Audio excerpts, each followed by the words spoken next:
মানুষের মধ্যে 50টি গুণ আছে সুপ্ত আকারে। এই গুণগুলিকে জাগাতে পারলে সেই মানুষটি দেবতা হয়ে যায়। তাহলে গৌর ভক্তবৃন্দ, শাস্ত্র বলছে প্রতিটি মানুষের মধ্যে 50টি গুণ আছে সুপ্ত অবস্থায়। আর আমাদের যে মহেশ্বর শিব ঠাকুর, সেই শিব ঠাকুরের মাঝে ছিল 55টি গুণ। অর্থাৎ যারা শিব তুল্য তাদের মধ্যেই থাকে 55টি গুণ। আর যিনি নারায়ণ, যার নাভি পদ্ম থেকে, নাভি মূল থেকে এই বিশ্ব ব্রহ্মাণ্ড সৃষ্টি হয়েছে, সেই নারায়ণের ছিল 60টি গুণ। এই জন্য নারায়ণকে অবতার বলা হয়। গৌর ভক্তবৃন্দ, আর ভগবান শ্রীকৃষ্ণের ছিল 64টি গুণ। সেই জন্য ভগবান শ্রীকৃষ্ণকে অবতার বলা হয় না, অবতরী বলা হয়। অবতরী অর্থাৎ যিনি অবতরণ করান তাকে অবতরী বলে। তাহলে কি 4টি গুণ বেশি ছিল ভগবান শ্রীকৃষ্ণের? একটি ছিল রূপ, একটি ছিল লীলা, একটি ছিল বেণু, আর একটি ছিল প্রেম। এই 4 গুণ ভগবানের বেশি ছিল বিধায় ভগবান শ্রীকৃষ্ণকে অবতার বলা হয়। চৈতন্য চরিতামৃত বলছে সেই কৃষ্ণ অবতরী ব্রজেন্দ্র কুমার আপনি চৈতন্য রূপে কইল অবতার। চৈতন্য গোসাই সেই তথ্য নিরূপণ স্বয়ং ভগবান কৃষ্ণ ব্রজেন্দ্র নন্দন। তাহলে ভক্তবৃন্দ, স্বয়ং ভগবান কৃষ্ণ ব্রজেন্দ্র নন্দন। তাহলে এই জাগতিক জগতে সৃষ্টি তত্ত্ব বিকশিত করার মুহূর্তে ভগবান শ্রীকৃষ্ণ যখন জগতের বুকে আসেন বা যখন এই চরাচরে এলেন, তখন ভগবানের সর্বপ্রথম নাম হলো শ্রী নারায়ণ। এই নারায়ণ অর্থ, নর অর্থ জল, আর অয়ন অর্থ শয়ন করা। ভগবান সৃষ্টি তত্ত্ব বিকশিত করার বাসনায় ভগবান জলের উপরে শয়ন করেছিলেন সেই ক্ষীরোদ বিহারী বিষ্ণু রূপে। তাহলে ভগবান সর্বপ্রথম যখন চরাচরে আসেন তখন তার হয় নারায়ণ, এবং তিনি ক্ষীরোদ বিহারী বিষ্ণু রূপে শয়ন করে থাকেন জলের উপরে। এই ক্ষীরোদ বিহারী বিষ্ণু নাভি কমল থেকে, নাভি পদ্ম থেকে পদ্মজুনি ব্রহ্মার আবির্ভাব। এই জন্য ব্রহ্মার আরেকটি নাম অজ, যার জন্ম হয়নি। তাহলে ভক্তবৃন্দ, সৃষ্টি তত্ত্ব বিকশিত করার জন্য জলের উপরে শয়ন করেছিলেন, সেই জন্য ভগবানের নাম হলো সর্বপ্রথম নারায়ণ। এই নারায়ণের ছিল 60টি গুণ এবং শিব ঠাকুরের মধ্যে ছিল 55টি গুণ, আর ভগবান শ্রীকৃষ্ণের মধ্যে ছিল 60টি গুণ। এই জন্য ভগবান শ্রীকৃষ্ণকে এই চরাচর জগতে অবতার বলা হয় না, বলা হয় অবতরী। গৌর ভক্তবৃন্দ, আমরা যে অখণ্ড তারক ব্রহ্ম মহানাম করি,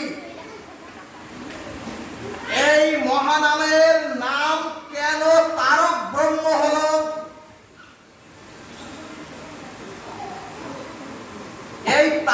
শব্দটি এসেছে তরণ ধাতু থেকে। গৌর ভক্তবৃন্দ, তরণ অর্থাৎ তরিতে উঠলে যেমন তরে যাওয়া যায়, ঠিক সেই রূপ তারক ব্রহ্ম মহানামে তরিতে উঠলে বলির পাপাহত জীব সমস্ত পাপ থেকে তরে ভগবত ধাম মুখী হতে পারবে।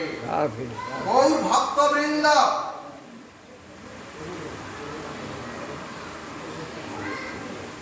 এই নাম ছিল গোলক বৃন্দাবনের রাসমণ্ডলে। গোলক বৃন্দাবনের রাসমণ্ডলে অনাদির আদি গোবিন্দ পরম ব্রহ্ম ভগবানের কাছে ছিল এই নাম। ওই পরম পুরুষ পরম ব্রহ্ম অনাদির আদি গোবিন্দ সর্বপ্রথম এই মহানাম, তখন ছিল শুধু নাম, এই নাম সর্বপ্রথম বলেছিলেন ব্রহ্মার কাছে। এই ব্রহ্মা সেই নাম দিয়েছিলেন শিব ঠাকুরের কাছে।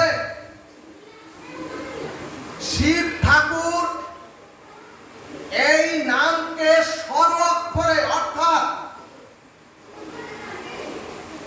ত্রিশব্দে হরে কৃষ্ণ রাম, এই ত্রিশব্দে নামের মালা নিরন্তর ভাবে জপেছিলেন। এই হরে কৃষ্ণ রাম নামের মালা নিরন্তর ভাবে জপেছিলেন, গেতেছিলেন শিব ঠাকুর শ্মশানে বসে। গৌর ভক্তবৃন্দ, নিত্য প্রতিদিন ব্রহ্ম মুহূর্তে শিব ঠাকুর গঙ্গা স্নান করে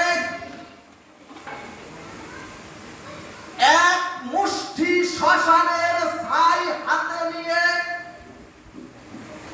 নিজের শরীরে লেপন করে সমস্ত শরীরে সেই শ্মশানের ছাই দিয়ে ধূসরিত করে শরীরকে শিব ঠাকুর জগৎ জীবকে ডেকে ডেকে বলতেন, হে মানব কুল, হে জগৎ জীব, তোমরা সকলে আমার শরীরের দিকে তাকিয়ে দেখো।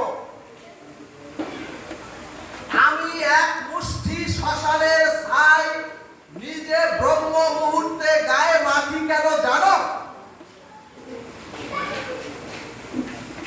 হে মানব কুল,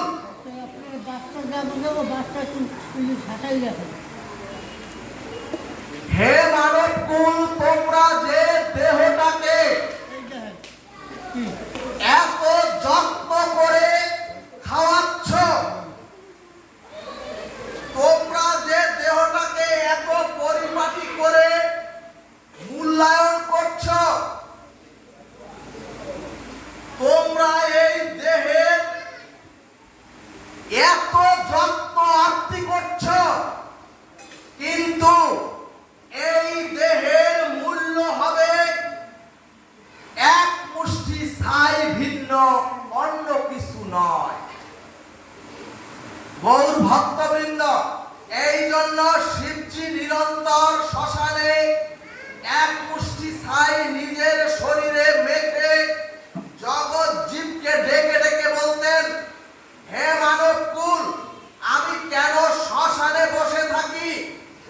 তোমাদেরকে দেখানোর জন্য, শুধু তোমাদেরকে বুঝানোর জন্য।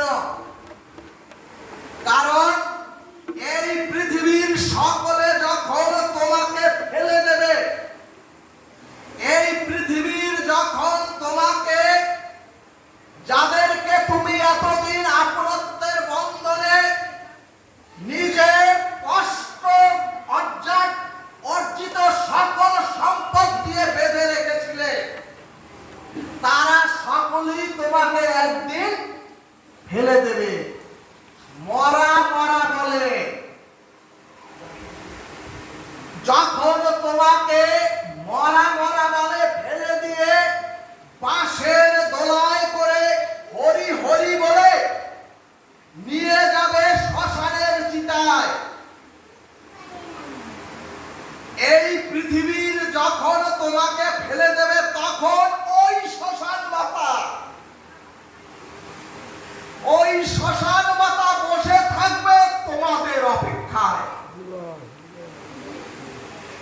ভক্তবৃন্দ, এই অনিত্য দেশ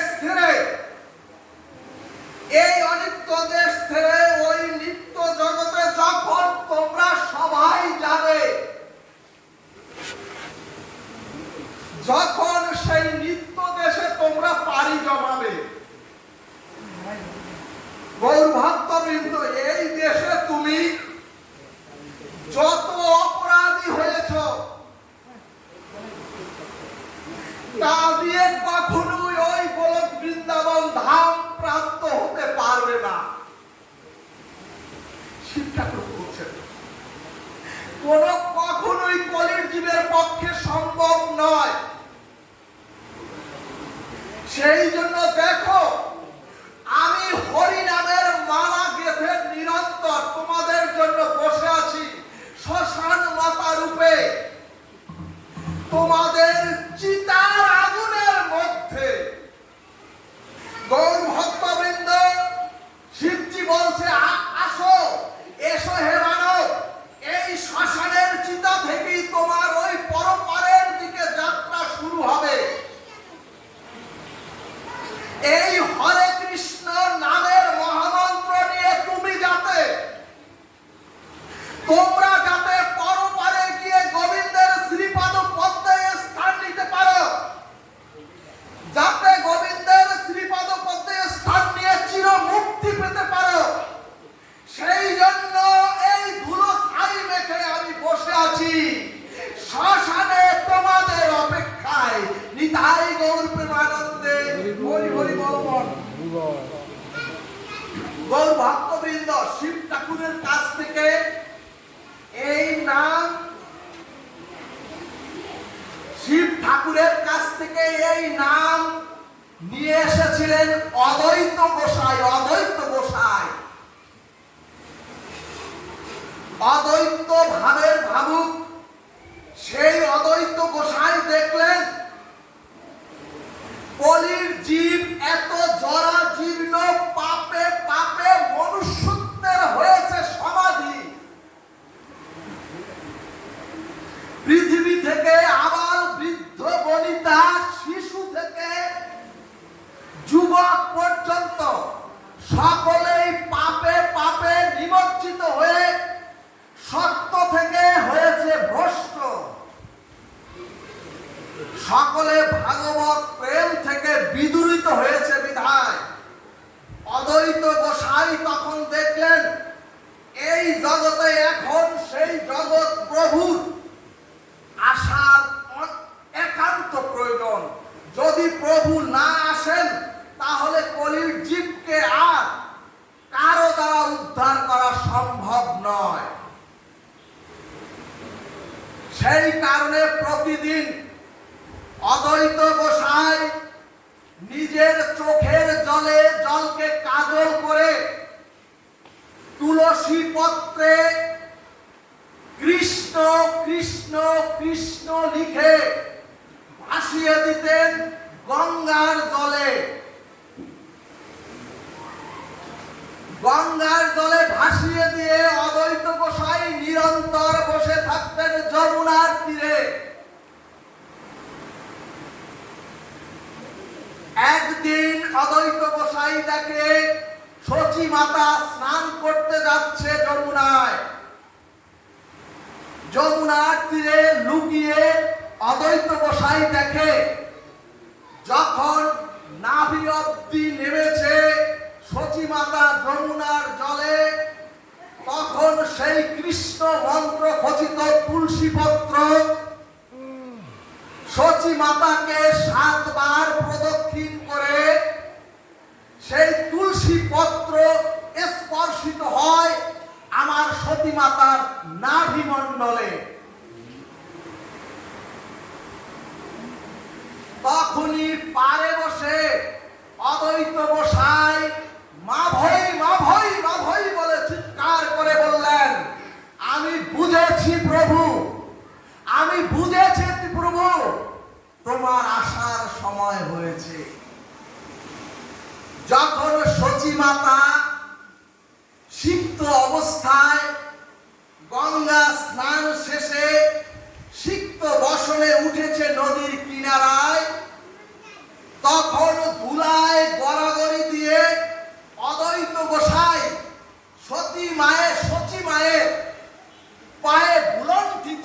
প্রণাম করলেন। সচিমাতা বললেন, এ কি করলে অদ্বৈত গোসাই? আমি তোমার থেকে কত ছোট, তুমি আমার পিতার বয়সী, তাহলে আমাকে এভাবে ভুলর্জিত প্রণাম করে আমাকে কেন পাপের মধ্যে ফেললে? তখন অদ্বৈত গোসাই বললেন, মাগো, আমি তোমাকে প্রণাম করি নাই। ও মাগো, তোমার মধ্য থেকে আসিতেছে প্রভু। এই জগতে হরিনাম মহামন্ত্র বিরাট করে, সেই জন্য মাগো আমার হয়ে আমার প্রণাম তোমার মধ্য থেকে গোবিন্দকে পৌঁছাইলাম। রাধে রাধে। গৌর ভক্তবৃন্দ, এই কারণে চৈতন্য মহাপ্রভুকে ডেকে এনেছিলেন অদ্বৈত গোসাই। এই কারণে চৈতন্য মহাপ্রভুকে, গৌর ভক্তবৃন্দ, এই চৈতন্য মহাপ্রভু মহামন্ত্র বিলাবার আগে গোলক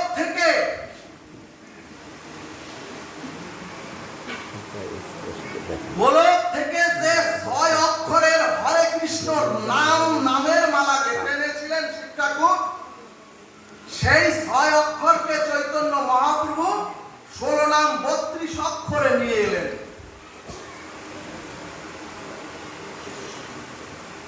এবং ১৬ নাম ৩২ অক্ষরে নিয়ে এসে প্রথম কথাটি বলেছে মহাপ্রভু, হরের নাম, হরের নাম, হরের নামই বকে বলাম, বলৌ নাস্তেব্য নাস্তেব্য নাস্তেব্য গতির অন্যথা। অর্থাৎ মহাপ্রভু নেমেই বললেন, অবতরণ করেই বললেন, কলির জীব কর্মের দ্বারা, যোগের দ্বারা, জ্ঞানের দ্বারা, সাধনার দ্বারা কখনোই গোবিন্দ প্রাপ্তি হবে না। এই জন্য শ্রীমদ্ ভগবদ গীতার 18 নম্বর অধ্যায়ের 55 নম্বর শ্লোকে শ্রী ভগবান বললেন, ভক্তা মামাভি জানাতি, অর্থাৎ একমাত্র ভক্তি বিহনে ভগবান বলছেন আমাকে কেউ জানতে পারবে না। বিধায় এই মহানাম যখন ধরায় ছিল না, মহাপ্রভু বলছেন, যখন এই মহানাম ধরায় ছিল না, ছিল গোলক বৃন্দাবনে, তখন এই ধরায় প্রেম ছিল মাত্র আধ রতি, আর ওই গোলকে ছিল 3 রতি। যখন গৌরাঙ্গ মহাপ্রভু ওই গোলক থেকে 3 রতি প্রেম নিয়ে আসলো জগতের গায়ে, তখন ওই গোলক বৃন্দাবন প্রেম শূন্য হয়ে গেল। আর এই 3.5 রতি প্রেম চৈতন্য প্রেমের বাজারে এই জগতে 3.5 জনে লব্ধ হলেন, পেয়েছিলেন। সেই 3.5 জন হলেন স্বরূপ দামোদর, রায় রামানন্দ, সিকি মাহাতি আর মাধবী দাসী। গৌর ভক্তবৃন্দ, এই 4 জনে এই জগতে 3.5 রতি প্রেম লাভ করেছিল। বিধায় এই 3.5 রতি প্রেম পাপাহত জীবের করে দান করে দিলেন। কে দান করে দিলেন? গৌরাঙ্গ মহাপ্রভু 16 নাম 32 অক্ষরের মধ্যে। এই 16 নাম 32 অক্ষরের মধ্যে গোলকের শূন্য করা সেই 3 রতি প্রেম এবং জগতের 8 রতি প্রেম, সেই জন্য টোটাল 3.5 রতি প্রেম গৌরাঙ্গ মহাপ্রভু দান করে দিলেন মহামন্ত্রের মধ্যে। গৌর ভক্তবৃন্দ, কারণ এই নামের প্রেমে মাতরা হয়ে জীবকে উদ্ধার করে নিয়ে যাবে কোথায়? সেই গোলক বৃন্দাবনে। গৌর ভক্তবৃন্দ, কেন ভগবান প্রভু এই জগতে কেন সকল কিছু ফেলে প্রেম শুদ্ধ নিয়ে আসার বাসনা করে? এই জগতে যা আছে তা তো গোলকে আছে, কিন্তু একটি জিনিস ওই গোলকে নাই, সেটি হলো ভক্তের মাঝে যে ভক্তিটুকু আছে, এই ভক্তিটুকু ওই গোলকে নাই। সেই জন্য ভগবান বললেন নারদ মুনিকে, না হং তিষ্ঠামি বৈকুণ্ঠে, না হং তিষ্ঠামি বৈকুণ্ঠ যোগিনাং হৃদয়াং নচ মদ ভক্ত যত্র গায়ন্তি তত্র তিষ্ঠামি হে নারদ। অর্থাৎ গোলকে সবই আছে, কিন্তু ভক্তি নাই গোলকে। ভক্তি থাকে ভক্তের হৃদয়ে। তবে ওই গোলক পরিত্যাগ করে প্রভু আসেন এই ভক্তিটুকু লভিবার করে বারে বারে। ভগবান শ্রীকৃষ্ণ আমাদের শ্রীমদ্ ভগবত গীতায় সর্বশেষ শ্লোকটি বলেছে, সর্বধর্মান পরিত্যাজ্য মামেকং শরণং ব্রজ অহং তাং সর্বপাপেভ্য মোক্ষয়িষ্যামি মা শুচো। অর্থাৎ আমরা পড়েছি গীতার পাতায় ভগবান বললেন সকল ধর্ম পরিত্যাগ করে কেবল আমার আশ্রয় নাও, আমি তোমাকে সকল পাপ হতে মুক্ত করিব। গৌর ভক্তবৃন্দ, এটা গীতার বহিরাঙ্গিক ব্যাখ্যা। তাহলে অন্তরাঙ্গিক ব্যাখ্যা কি? দেখবেন শ্রীমদ্ ভগবত গীতার এই ছবিটিতে ভগবান শ্রীকৃষ্ণ অর্জুনের রথের 6টি জিল ধরে ভগবান নিরন্তর টানিতেছে এবং বলছে, ও অর্জুন, তোমার দেহ রথ খানাকে ধ্বংস করার জন্য তোমার রথে যে 6টি রিপু আছে দেহ রথে, সেই 6টি রিপু, এই 6টি রিপুর 6টি ধর্ম আছে। কাম, ক্রোধ, লোভ, মোহ, মদ, মাৎসর্য, এই প্রতিটা রিপুর 6টি ধর্ম আছে। ভগবান শ্রীকৃষ্ণ অর্জুনকে বলছে, হে অর্জুন, হে জগৎ জীব রূপী অর্জুন, বা হে অর্জুন রূপী জগৎ জীব, এই 6টি রিপুর ধর্মকে আমার কাছে তোমরা সারেন্ডার করে দাও।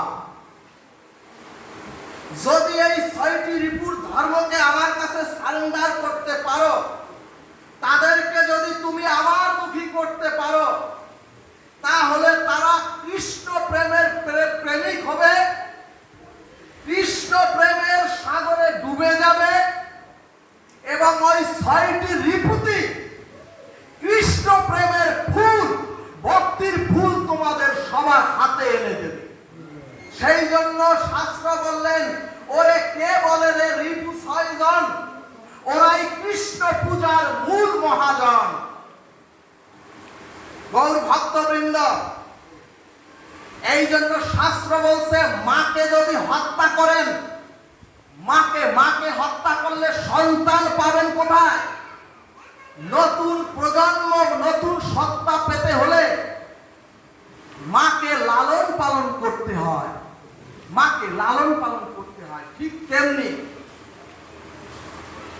তেমনি জগৎ জীবের যে কাম, সেই কামকে যদি হত্যা করে ফেলেন, 3টা দিনই 2টা দিনই বলার চেষ্টা করেছি, ব্রহ্ম ব্রহ্ম ব্রহ্ম ব্রহ্ম শক্তি ক্ষয় করবেন না। কথাটা দেখেন, ভুল বুঝতে পারেন অনেকে। ব্রহ্ম সমাজ বলতে ব্রাহ্মণ নয়, গতকালকে বলেছি। গৌর ভক্তবৃন্দ, ঠিক তেমনি কামকে যদি হত্যা না করেন, যারা যুবক যুবতী কামকে যদি হত্যা না করেন, তাহলে তো প্রেমই পাবেন না, প্রেমই পাওয়া যাবে না। অর্থাৎ এই কামের গর্ভেই প্রেমের জন্ম, কামের গর্ভেই প্রেমের জন্ম হয়।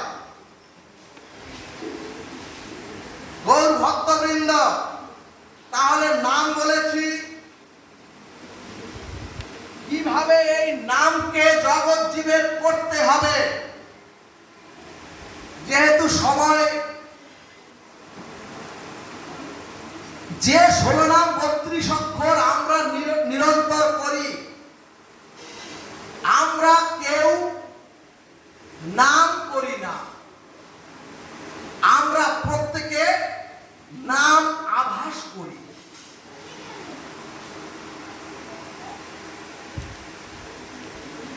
গৌর ভক্তবৃন্দ, ইভেন আমিও করি না। নামাভাস থেকে নাম কয়েক কোটি জন্ম দূরে থাকে, অর্থাৎ কয়েক কোটি জন্ম নাম করলে তবে নামাভাস থেকে নামে প্রবেশ হয়। ভক্তবৃন্দ, নামাভাসের কাজ আলাদা আর নামের কাজ আলাদা। এখন প্রশ্ন, নামাভাস কাকে বলে? নামাভাস মানে নাম যুক্ত আভাস, নাম যুক্ত আভাস। ভক্তবৃন্দ, আভাস শব্দের দুটি অর্থ হয়, একটি হচ্ছে সদৃশ, সদৃশ সদৃশ অর্থ তুল্য, আর তাহলে আভাস শব্দের অর্থ নামের তুল্য। আরেকটি আভাস শব্দের অর্থ হয় দীপ্তি। দীপ্তি মানে কান্তি, কান্তি মানে প্রভা, প্রভা মানে লাবণ্য, লাবণ্য মানে তেজ। গৌর ভক্তবৃন্দ, এবং তেজ মানে জ্যোতি, ব্রহ্মজ্যোতি। অর্থাৎ আমরা কাউকে দেখতে গেলে বলি, বিশেষ করে যদি কন্যা দেখতে যান, দেখবেন কি সুন্দর লাবণ্য চেহারা, কি সুন্দর জ্যোতি বেরোচ্ছে তার মুখমণ্ডল থেকে। তাহলে কি পেলাম? নামের জ্যোতি এবং নামের তুল্য। ভক্তবৃন্দ, একটু মন দিয়ে শুনলেই বুঝতে পারবেন, তত্ত্বের বিচারে কিন্তু নাম আর নামের আভাস এক, কিন্তু ফল দেওয়ার ব্যাপারে সম্পূর্ণ ভিন্ন এবং আলাদা। তাহলে নামাভাস কাকে বলে? আপনি যার নাম করছেন,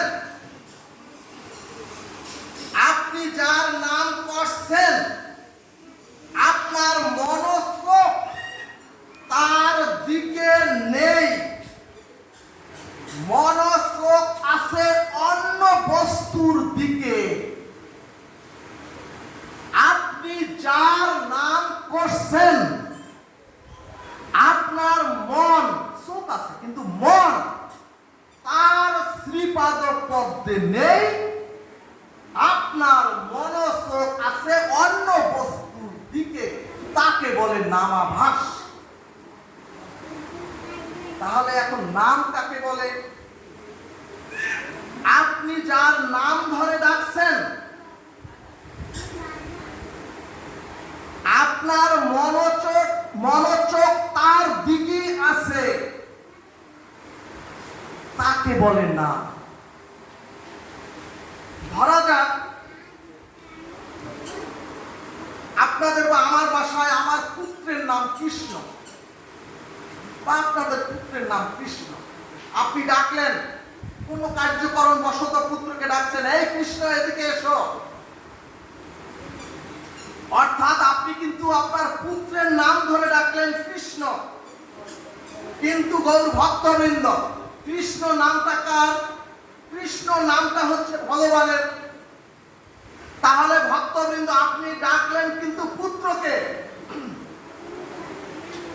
কিন্তু মূলে ডাকলেন শ্রী ভগবানকে। তবুও কিন্তু আপনার ভগবানের দিকে মনোযোগ না থেকে রয়েছে মনোযোগ আপনার পুত্রের দিকে। এটাকে বলে নামাভাস। আর নামাভাসেও কিন্তু গৌর ভক্তবৃন্দ ফল পাওয়া যায়, ভয় পাবেন না। ভাগবতে গায় তার অজামিল সাক্ষী। অর্থাৎ পুত্রের দিকে নারায়ণ বলে ডেকে স্বয়ং নারায়ণকে বৈকুণ্ঠ ধাম প্রাপ্ত হয়েছিলেন অজামিল। গৌর ভক্তবৃন্দ, এইবার আসুন, এই যে পুত্রকে ডাকলেন কৃষ্ণ এসো, তাহলে আপনার কৃষ্ণের মতো জগতে অনেক সন্তানের নাম আছে কৃষ্ণ। সেই কৃষ্ণ নামক পুত্রগুলো কি আপনি আপনার পুত্রের মতো গৌর ভক্তবৃন্দ, আপনি যে আপনার পুত্রকে কৃষ্ণ বলে ডাকলেন, এরকম কৃষ্ণ নামের পুত্র অনেক তো জগতে আছে, কিন্তু আপনার পুত্রকে কাছে পেলে যেভাবে বক্ষে জড়িয়ে ধরেন বা ধরবেন, ওই যে দূরবর্তী কৃষ্ণ নামওয়ালা তাদের কি ওভাবে আপনি ধরবেন? তাদেরকে যেমনি আপনার পুত্ররূপী কৃষ্ণকে একদিন একবেলা যদি ঘরে না আসে, যেভাবে হৃদয় কাঁদে, মন কাঁদে, ওই যে দূরের সেই কৃষ্ণ নামরূপী পুত্র, তাদের জন্য কি এভাবে মন কাঁদে? কাঁদে না। এখন প্রশ্ন, কেন কাঁদে না? ওই রাস্তার কৃষ্ণ নামক পুত্রগুলোর সাথে আপনার আমার পিতা পুত্র বা মাতা পুত্রের সম্বন্ধ নাই।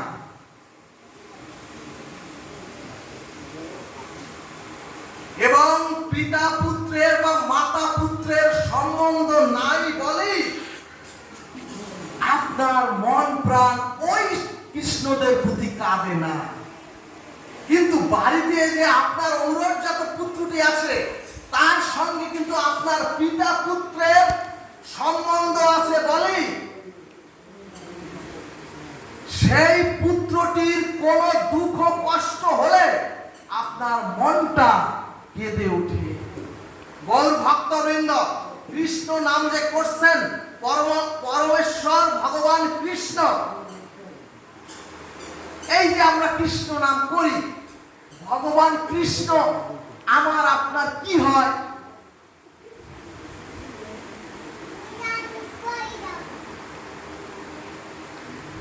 অর্থাৎ ভগবান কৃষ্ণের সাথে সম্বন্ধ কি স্থাপন আপনারা কেউ করেছেন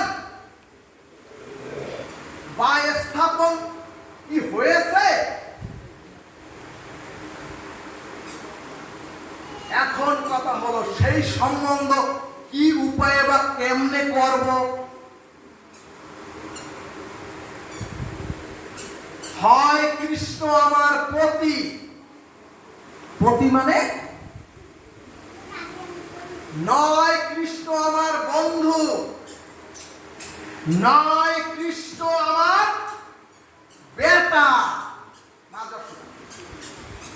নয় তো তুমি আমার প্রভু, আমি তোমার দাস। এই চারটি সম্বন্ধের যে কোনো একটি সম্বন্ধ স্থাপন করে কৃষ্ণ নাম করতে হবে, তবেই নিশ্চিত কৃষ্ণকে প্রাপ্ত হবেন। তাহলে আমরা নামাভাস বুঝলাম, এইবার নামটা করতে হবে কিভাবে, কোন ভাবে ভাবিত হয়ে নাম করতে হবে। এই জন্য মহাপ্রভু শাস্ত্রে সিদ্ধান্ত দিলেন চৈতন্য চরিতামৃতে, অভিমানাং সুরাপানাং, অর্থাৎ অভিমানকে সুরাপানের মতো প্রত্যাখ্যান করে যদি কেউ সাধু সঙ্গে এসে এই নাম শ্রবণ কীর্তন করতে পারে, তবেই তার ভক্তি লাভ হয়, নতুবা ভক্তি লাভ হয় না। রাধে রাধে, হরে কৃষ্ণ, হরি বল। গৌর ভক্তবৃন্দ,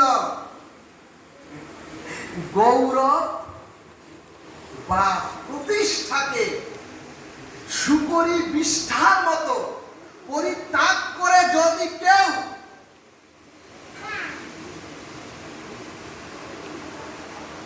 এই গৌরবকে বলছে শুকরি বিষ্ঠার মতো পরিত্যাগ করে যদি কেউ সাধু সঙ্গে এসে নাম শ্রবণ কীর্তন করতে পারে, তবেই নামে কৃষ্ণ প্রাপ্তি হয়।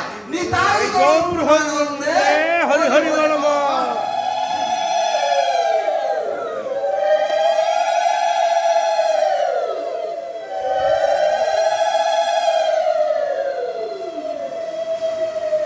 চৈতন্য চরিতামৃতে বললেন, গাও গাও গৌরাঙ্গের নাম মন সরল করিয়া। অর্থাৎ বাঁকা মনে হবে না। অর্থাৎ গৌর ভক্তবৃন্দ, শ্রীমান মহাপ্রভু অল্প কয়েকটি কথা বলেছে, শ্লোক বলেছে চৈতন্য চরিতামৃতে। তার মধ্যে বলেছে ফল্গু বৈরাগ্য, মর্কট বৈরাগ্য, শুষ্ক বৈরাগ্য, শ্মশান বৈরাগ্য।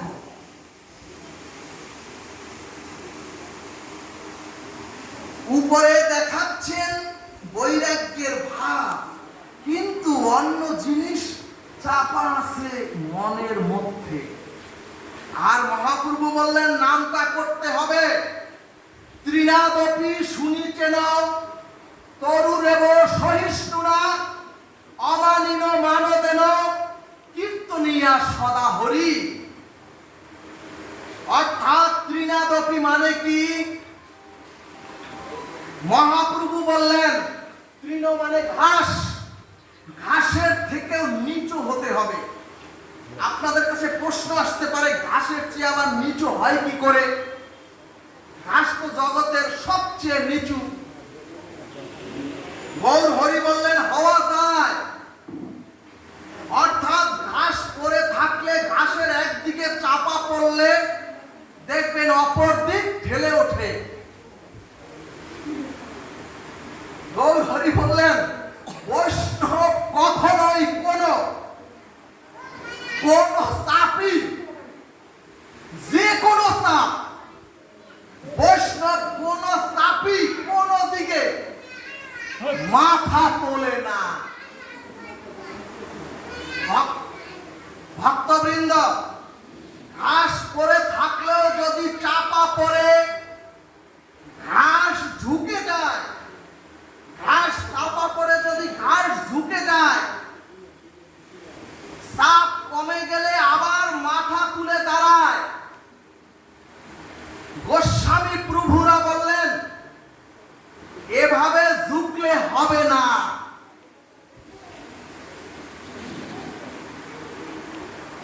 ওই যে ঝোঁকাতে, ওভাবে ঝোঁকাতে সকলেই পারে। কথাটি মহাপ্রভুর একটু কর্কশ হলেও শুনুন। অর্থাৎ চাপ পড়লে তো সকলেই ঝুঁকে যায়। বিভিন্ন চাপে আমরা লুকিয়ে পড়ি না, কথাটা সেটা বলছি। চাপ পড়লেই তো সকলে ঝুঁকে যায়, আবার চাপ কমলে সবাই মাথা তুলে দাঁড়ায়। কাজে এভাবে ঝোঁকালে হবে না।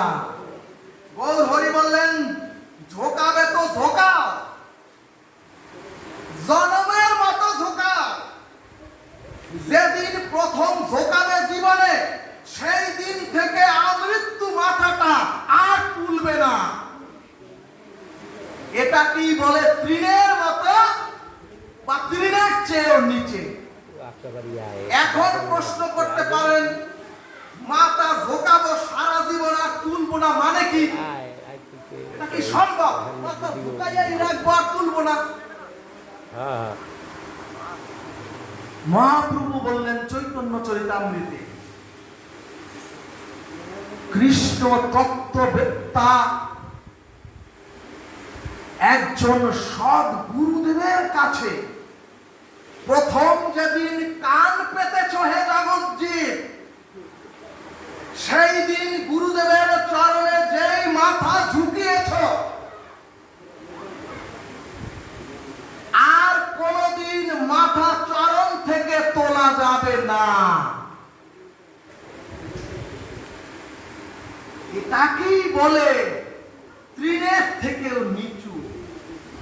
আপনারা বলবেন গুরুদেবের চরণে এই যে বললেন মাথা ঝুঁকিয়ে এভাবেই পড়ে থাকতে হবে, এও কি সম্ভব? ভক্তবৃন্দ, মহাপ্রভু বললেন ওই ঝোঁকানো, তোমরা যে ভাবো সেই ঝোঁকানো, এই ঝোঁকানো নয়।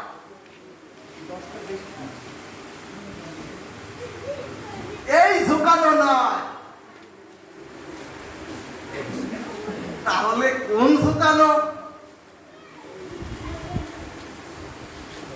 আমার কৃষ্ণ তত্ত্ববেত্তা সদ গুরুদেব যে ভগবানের ভক্তি পথে এগুনোর জন্য ভজনের উপদেশগুলি দিয়েছেন,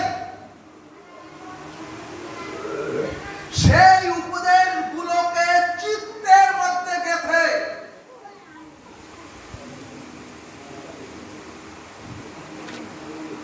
গুরুদেব যে নির্দেশনা কয়টি দিয়েছেন, সেই নির্দেশনা কয়টি চিত্তের মধ্যে গেঁথে নিয়ে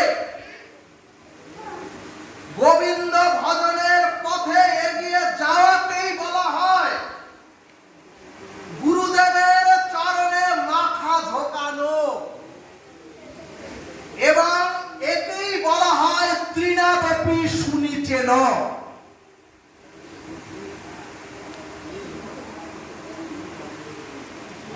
এখন প্রশ্ন, কেন গুরুদেবের চরণে মাথা ঝোঁকাতে হবে?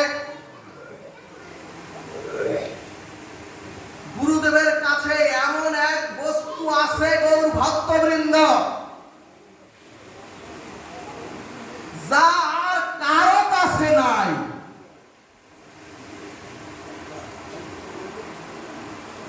তাহলে কি সেই ভক্তি আছে আমার শ্রী গুরুদেবের কাছে?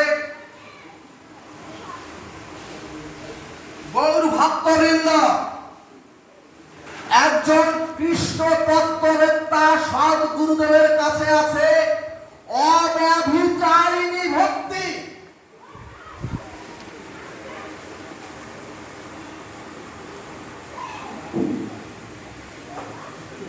এই অব্যভিচারিণী শব্দের অর্থ জানতে গেলে আমাদের ব্যভিচারিণী কাকে বলে সেইটা জানতে হবে। মায়েরা আমার, যে রমণী পতির সঙ্গে ঘর করে,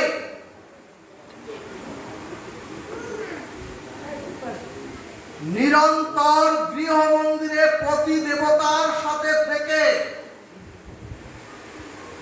পতির পরিচয়ে সমাজে বেঁচে থেকেও চিত্তের মধ্যে সেই পতিকে না রেখে অন্য পর পুরুষকে রেখে দিয়েছে মনে মনে, সেই রমণীটিকেই বলা হয় ব্যভিচারিণী। আর যে রমণী চিত্তের মধ্যে পতি দেবতা ছাড়া দ্বিতীয় কোন পুরুষকে ঢুকতেই দেন না, সেই রমণীর সেই পতি প্রেমটাকেই বলা হয় অব্যভিচারিণী ভক্তি বা অব্যভিচারিণী। ঠিক তেমনি যে গুরুদেব পরমেশ্বর ভগবান ছাড়া বা রাধা কৃষ্ণ বা গৌর কৃষ্ণ ছাড়া আর কাউকে তার চিত্তে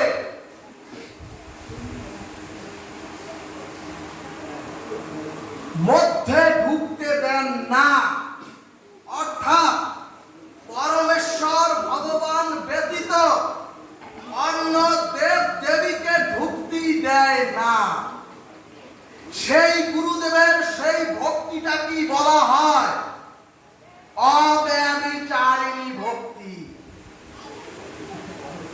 অর্থাৎ ভাগবত বলছে ত্রিনাদপি শুনিছেন, অর্থাৎ বৈষ্ণবের ভাব হবে এই জগতের সবচেয়ে নিচু, বৈষ্ণবের ভাব হবে।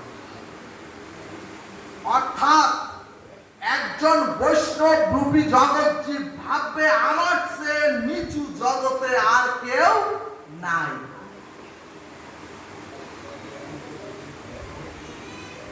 তরুণীব সহিষ্ণু না, অর্থাৎ বৈষ্ণবকে বৃক্ষের থেকেও সহিষ্ণু হতে হবে।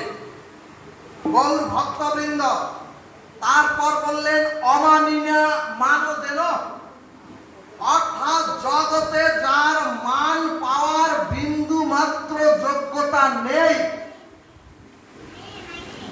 অর্থাৎ যাকে সবাই এ জগতে হেয় প্রতিপন্ন করে, যার ছায়া পর্যন্ত কেউ মারায় না,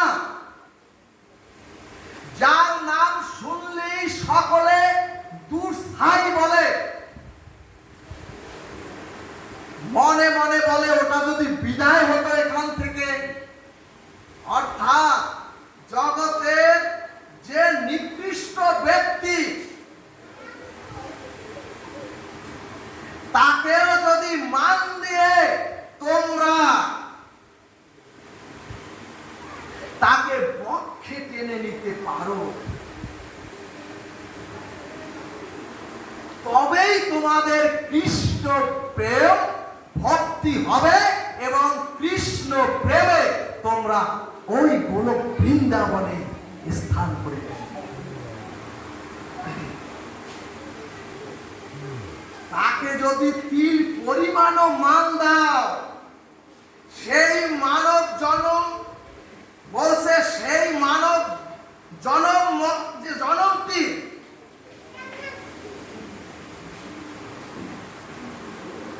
আর কখনোই জন্ম মৃত্যুর চক্রে পড়তে হয় না। তখন মহাপ্রভুর কাছে গোস্বামীগণ জানতে চাইলেন, প্রভু তাহলে যারা সুরাপান করে, গৌর ভক্তবৃন্দ একটি কথা রয়ে গেছে মাঝখানে। গোস্বামীদের দ্বারা মহাপ্রভু বললেন জগতের সবাইকে মান দেবে, কিন্তু একজনকে মান দেবে না। খুব মূল্যবান কথা। এবং মহাপ্রভু বললেন তাকে যদি তিল পরিমাণও মান দাও, তাহলে মহাপ্রভু বললেন, গোস্বামীগণ তখন জানতে চাইলেন তাহলে কি মান দেব না যে সুরাপান করে তাকে? মহাপ্রভু সাথে সাথে জবাব দিলেন, কেন গোস্বামীগণ তোমরা দেখো নাই মহাপাপী জগাই মাধাই তো সুরাপান করত, তাকে আমি মান দিয়েছি না? তখন মহাপ্রভু আবার জিজ্ঞেস করলেন, গোস্বামীগণ জিজ্ঞেস করলেন, তাহলে যারা সমাজে মাছ মাংস খায়, ডিম খায়, পেঁয়াজ খায়, পান খায়, জর্দা খায়, তাদের কি মান দেব না? গৌর হরি বললেন, ও গোস্বামীগণ তোমরা চাপাল গোপালকে দেখোনি? চাপাল গোপাল কি না খেয়েছে? মাছ খেয়েছে, মাংস খেয়েছে, সুরাপান করেছে, এই যে আপনারা খান পান জর্দা, সব খেয়েছে। মহাপ্রভু বললেন চাপাল গোপাল তো সারাদিন ওই সব খেয়েই থাকত, সেই চাপাল গোপালকে আমি মান দিয়ে উদ্ধার করে আমার ধামে নিয়ে যাইনি? তখন আবার গোস্বামীগণ জিজ্ঞেস করলেন, তাহলে মহাপ্রভু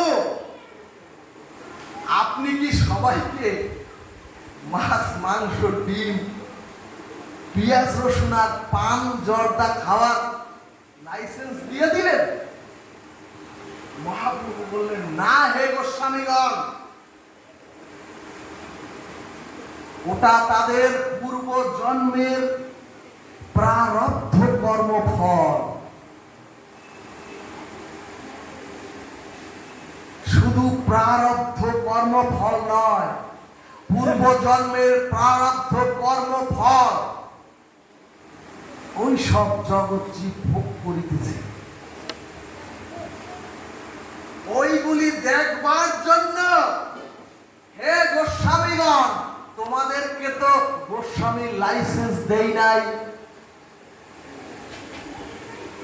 তাহলে আবার মাছ মাংস পেঁয়াজ রসুন নিয়ে তোমরা প্রশ্ন করলে কেন? মহাপ্রভু বলছে,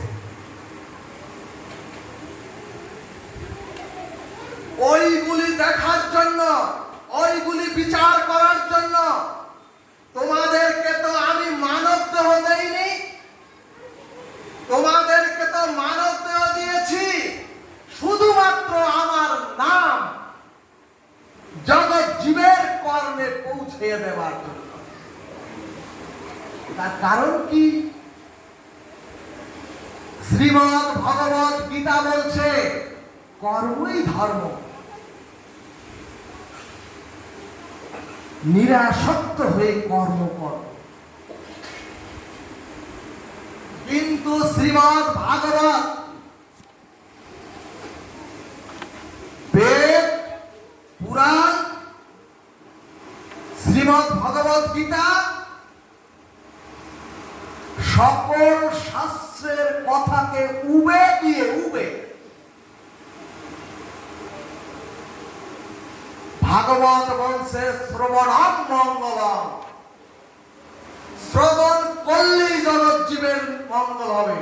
শুধু জগৎ জীবের মঙ্গল নয়, এই হরিনাম সংকীর্তন যত দূর যাবে, শুধু মানব কুল নয়, যারা স্থাবর জঙ্গম কীট পতঙ্গ পশু পাখি দাঁড়িয়ে আছে ওই দূরে অদূরে, তাদের কর্ণে যদি এই হরিনাম সংকীর্তন যায়, তারাও মানব জন্ম পাবে, তারা সব গুরু আশ্রিত হয়ে তারাও হরিনাম করে তারাও গোলক বৃন্দাবন ধাম প্রাপ্ত হবে। জয় জয় হরিবল হরিবল।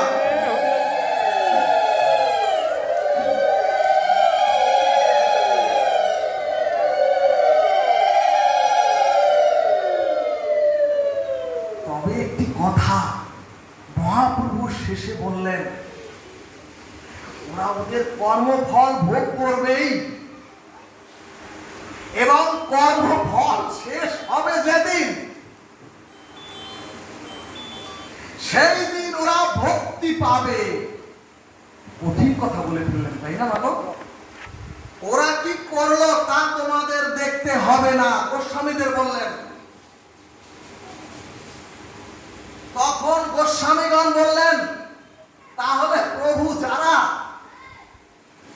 মাফ করবেন, শ্রীমান মহাপ্রভু চৈতন্য চরিতামৃতে বলছে, যারা বেশ্যাবৃত্তি করে তাদের কি মান দেব না? কত কঠিন কথা। তখন গৌর হরি বললেন, লোক মহিলা তো বেশ্যা ছিল, আমি তাকে মান দিয়ে, মহাপ্রভু বলছে তার শ্রী চরণে স্পর্শ করেছি আমি মহাপ্রভু, তাকেও আমি গোলক বৃন্দাবনে নিয়ে গিয়েছি।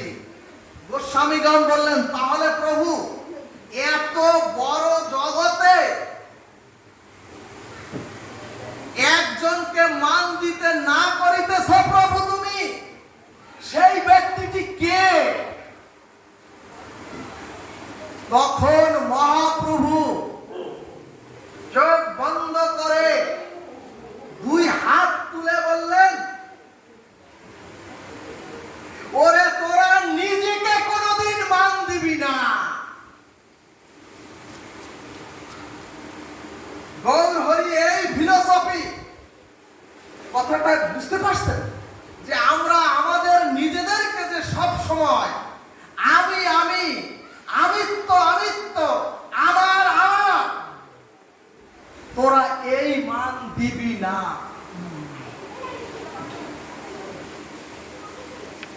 যদি শ্রীমান গৌর হরির মহাপ্রভু শ্রীকৃষ্ণ চৈতন্য মহাপ্রভু এই ফিলোসফি আজকের দিনে যদি কেউ চিত্তে গাঁথতে পারে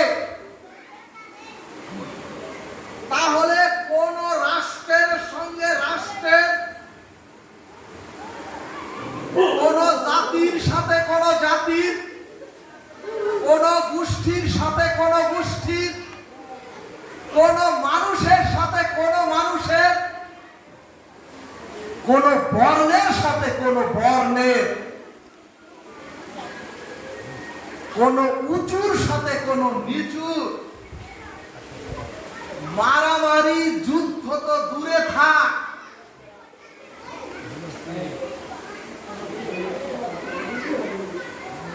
একটু কথা কাটাকাটিও হবে না। অর্থাৎ আমার চেয়ে নিচু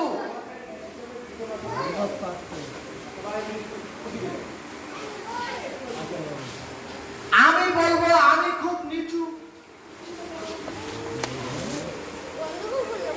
তেমনি আপনারা যদি প্রত্যেকে বলা শুরু করেন আমি খুব নিচু, নিরন্তর ভাবে যদি বিনম্র শ্রদ্ধার লোক দেখলে বিনম্র চিত্তে আপনি নিচু হন, তাহলে আর কোন ধনী আমি পণ্ডিত কাব্যতীর্থ আমি মানিক আমি কুলীন আমি অনেক অর্থবিত্তের মালিক আমি রাজা আমি চাকরিজীবী আমি বিদ্যান আমি রূপবান আমি গুণবান এই অভিমানের মাচার উপরে উঠে আমাদেরকে হরিভক্তি দল থেকে দূরে থাকতে হতো না।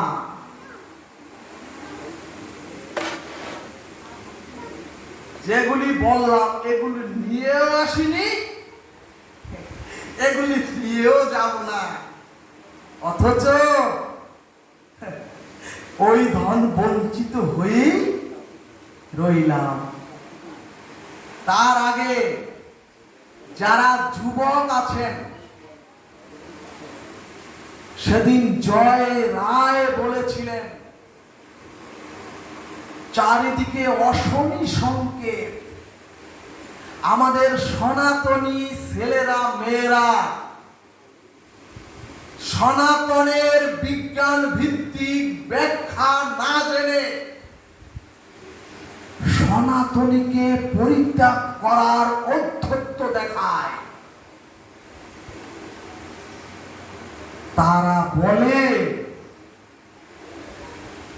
আমাদের মধ্যের যে বিভ্রান্তিমূলক কথা তার জন্য বলে, কি বলে গৌর ভক্তবৃন্দ, ঢাকার গত সপ্তাহের সেই পাঠে কয়েকটি ছেলে এসেছে প্রশ্ন করতে।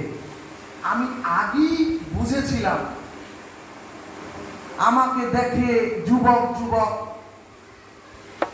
সাইকেল নিয়ে এসে পাঠ শেষ হবে হবে তখন সাইকেল নিয়ে এসে দাঁড়িয়ে বলছে আমি একটি প্রশ্ন করব। আমি বললাম লিখে দাও। সে লিখে দিল, যা চোখে দেখি না তা কেন বিশ্বাস করব। কথাটা সে কি বুঝিয়েছে? অর্থাৎ ভগবান ভগবান বলছেন, ভগবান কি দেখছেন? ভগবানকে না দেখলে আপনি ভগবান ভগবান বললেন কেন? প্রশ্ন করলেন। বল ভক্তবৃন্দ, আমি তাকে কাছে ডাকলাম, কাছে ডেকে ওই ছেলেকে বললাম, তুমি যেটা বলেছ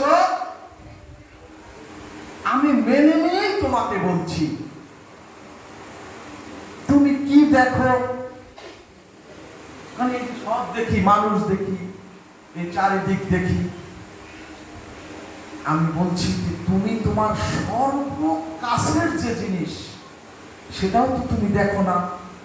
মানে এই যে ভুরুঙ্গা আমরা কিন্তু নিজেরা দেখি না, তৃতীয় মাধ্যম ছাড়া। তৃতীয় মাধ্যম হলো, যদি চোখে একটি আপনাদের ময়লা যায় তাইলে দেখবেন মায়ের কাছে দৌড়িয়ে যান, মা ময়লাটা তুলে দাও। আর যদি মাকে কাছে না পান, আয়নার কাছে যান, আয়না দিয়ে তুলেন। ওই আয়না হলো শাস্ত্র, আর মা হলো গুরু বৈষ্ণব। গৌর ভক্তবৃন্দ, এটা না বলে ওকে বললাম তুমি সাইকেল নিয়ে এসেছো না?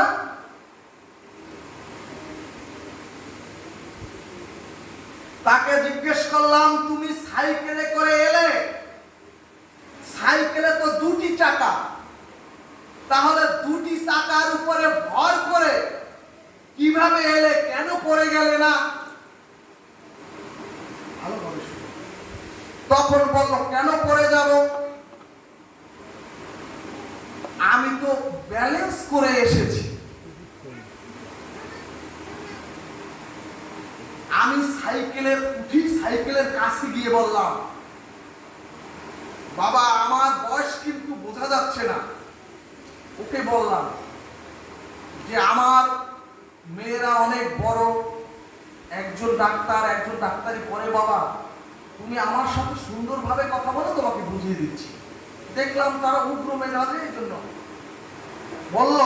আমি কাছে গিয়ে বললাম তুমি তো বললে যে ব্যালেন্স করে এসেছো, তাহলে তুমি আমাকে ব্যালেন্সটা দেখাও বাবা। এখন সাইকেলের চাকার দিকে চায়, হাতলের দিকে চায়, এরকম চাপে কেরিয়ারের দিকে এরকম চাপে। আমি বললাম বাবা ব্যালেন্সটা দেখাও, চাপতেছো কেন? ব্যালেন্সটা কি লাল, ব্যালেন্সটা কি সাদা, ব্যালেন্সটা কি কালো? ব্যালেন্সটা দেখাও।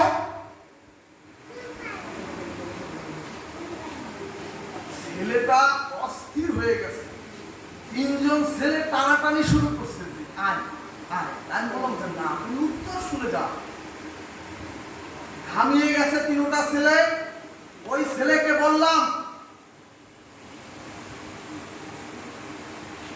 তুমি যেহেতু চোখে দেখতে পাচ্ছ না, তাহলে ব্যালেন্স নাই।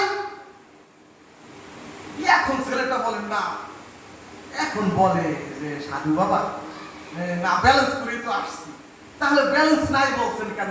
ও উল্টো বলতেছে এখন আমাকে যে ব্যালেন্স তো আছে। আমি বললাম তাহলে তুমি যে বললা ব্যালেন্স আছে, তাহলে আমাকে দেখাবা না?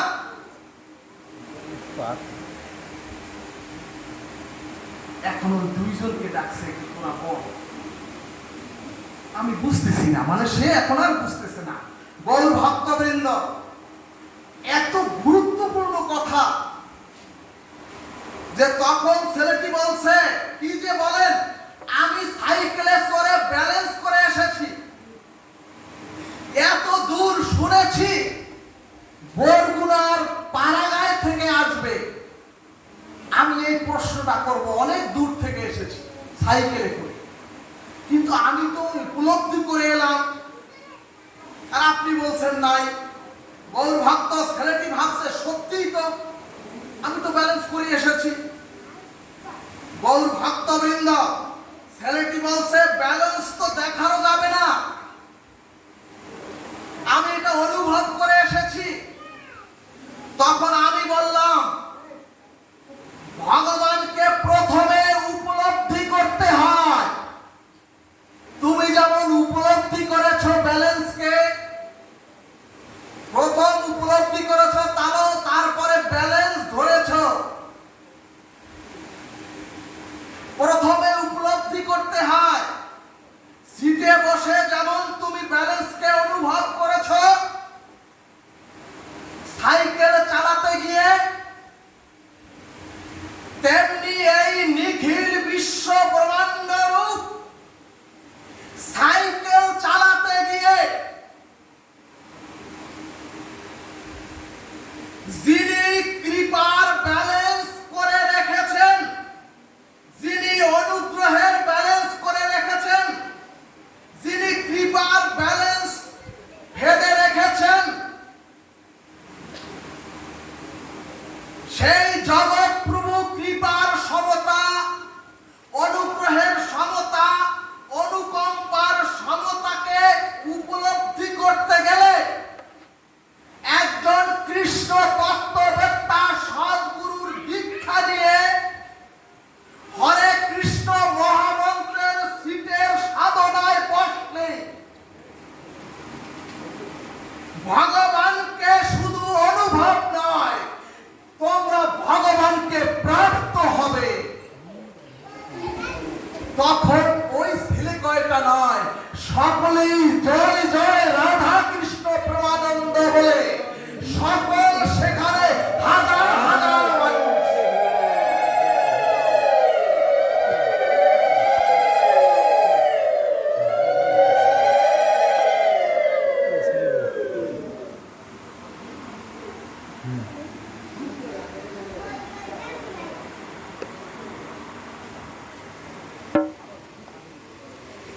স্বস্তি দেই বাবারা। জয় জয় এই নবশ্রী ধাম বৃন্দাবন বিহারী